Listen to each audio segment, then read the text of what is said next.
Today's decision was a victory for people all over this country. What the court did not do on its last day in session, I will do on my first day if elected President of the United States.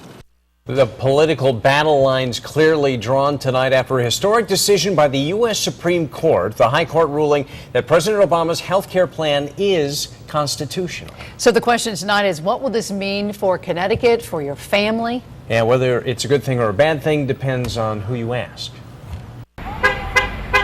The nation is buzzing about that Supreme Court decision and what it means tonight, including here in Meriden. A small group gathered in front of Our Lady of Mount Carmel Church, protesting the fact that Obamacare mandates coverages for things like contraception and sterilization. We have to have coverages such as these for all our employees throughout the Archdiocese of Hartford, and obviously the Catholic Church opposes that.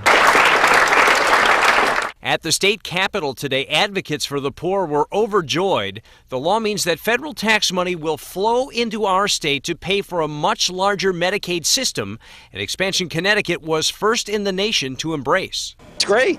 It's great. I mean, it's a very important decision for the people of Connecticut.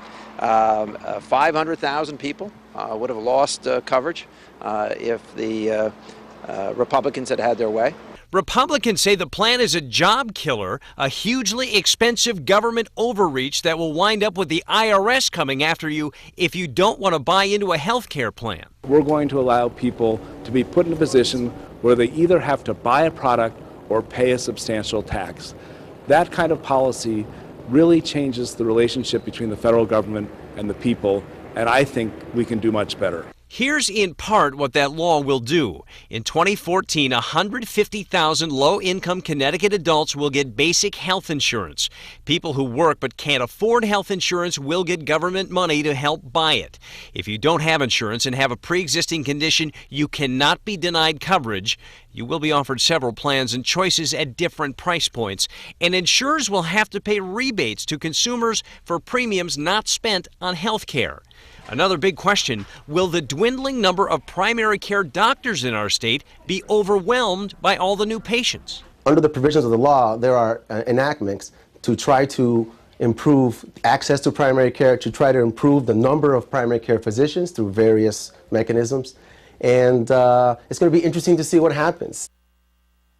So where does Connecticut stand right now in implementing the president's health care overhaul law? Well, there are about 377,000 people in this state who are uninsured. That's about 11% of Connecticut. Connecticut has hired staff and a board of directors to begin implementing health care exchanges.